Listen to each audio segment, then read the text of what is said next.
What would you do if the person you swore to spend your life with, the one you trusted implicitly, shattered your entire world in a single, brutal moment? I never thought I would be asking myself that question. Not about Sarah. The night everything broke was a Tuesday, a night like any other, or so I thought.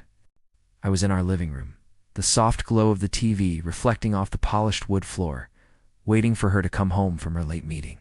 But she wasn't at a meeting. She was in a dimly lit parking garage on 42nd Street in Chicago, her car tucked away in a corner, and she wasn't alone. My heart hammered against my ribs, a frantic drumbeat of dread as I watched her from the shadows. Her silhouette entwined with another man's. The world tilted, and the air left my lungs in a silent gasp. I followed her car one night, and my whole life fell apart. If you genuinely enjoy our stories, please subscribe to the channel. Tell us where you're from and what time it is right now. It's always fascinating to know how far our story flows. The humiliation hit me first, a tidal wave of nausea that threatened to drown me. Sarah, my Sarah, the woman I'd built a life with, was a stranger. The man, a slick-haired executive from her office, Mark, was a face I'd seen at company parties, always with that smug, self-satisfied smirk. I drove home that night in a daze, the city lights blurring into streaks of pain. I walked into our quiet house, the silence screaming her betrayal. I couldn't confront her then. The words would have been choked by rage and despair. I needed to breathe, to think, to understand how my perfect world had become this grotesque lie. Over the next few weeks, a chilling pattern emerged. Late nights became more frequent, her phone always face down, her eyes darting away when I asked about her day. She started showering immediately after coming home, a new perfume clinging to her skin, not her usual scent. Little things, almost imperceptible, began to pile up. A receipt for a fancy dinner for two from a restaurant I'd never been to. A text message notification flashing on her screen. "Can't wait for tomorrow, my love," before she snatched it away. Each discovery was a fresh stab, twisting the knife deeper.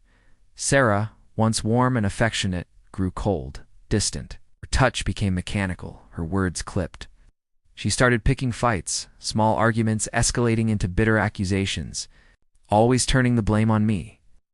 She was building a wall, a fortress of manipulation, making me feel like the problem, the reason for her unhappiness. She became a master of gaslighting, twisting my observations, making me doubt my own sanity. "You're imagining things, David," she'd say, her voice dripping with feigned concern. "You're just stressed." Mark, the other man, seemed to grow bolder, his presence a phantom in our home, his smugness radiating from every corner of my mind. They felt untouchable, their secret a shield, their arrogance a weapon. I remember one night, sitting alone in our bedroom, the moonlight painting the room in shades of gray, a profound, soul-crushing despair washed over me. I felt utterly broken, hollowed out. The man I was, the life I had, seemed to evaporate. But in that emptiness, a cold, hard resolve began to form. This wasn't just about pain anymore. It was about justice. It was about reclaiming what was stolen. Not just my wife, but my dignity, my peace. I wouldn't just survive this.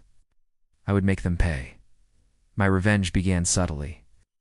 I started gathering proof, meticulously, patiently. I installed discreet cameras in the house, not to catch her, but to document her increasingly erratic behavior. Her late-night calls, her hushed conversations. I hired a private investigator, a quiet man named Frank, who provided me with irrefutable evidence. Photos, timestamps, hotel receipts, even recordings of their whispered confessions in a secluded park in Dallas. I copied every suspicious text, every email, every calendar entry. I built a case, brick by agonizing brick, against the woman I once loved. Then came the traps. I consulted with a sharp divorce attorney in Los Angeles, a woman known for her ruthless efficiency. We discussed every angle: financial, social, legal. I subtly shifted assets, ensuring my financial security while making it appear as though Sarah was still in control. I started cultivating relationships with key figures in her professional circle, planting seeds of doubt, sharing concerns about her recent stress and unreliability. I even befriended Mark's disgruntled assistant, who, for a price, provided me with damning evidence of his corporate malfeasance. The web was intricate, designed to ensnare them both. The public exposure was orchestrated with surgical precision. It began with an anonymous email to Sarah's company's HR department detailing her affair with a superior and hinting at potential misuse of company resources. Simultaneously, a package arrived at Mark's wife's doorstep containing irrefutable proof of his infidelity. The fallout was immediate and catastrophic. Sarah was placed on administrative leave, her reputation in tatters. Mark's marriage imploded, and an internal investigation at his company quickly uncovered his illicit activities, leading to his swift termination. The divorce proceedings were brutal, but I was prepared. My attorney presented the mountain of evidence, leaving Sarah no room to maneuver. Her attempts to paint me as unstable, as controlling, crumbled under the weight of her own deceit. The judge, a stern woman, saw through her lies. Sarah lost everything: her job, her social standing, her financial security. The settlement left her with barely enough to start over, a stark contrast to the lavish life she had grown accustomed to. Her friends, once so loyal, vanished, disgusted by her betrayal and the public spectacle. She was completely ruined, a pariah in the very circles she once dominated. I saw her once, months later, walking alone down a rainy street in Chicago, her once vibrant hair dull, her shoulders slumped. She didn't see me. I felt nothing. The end.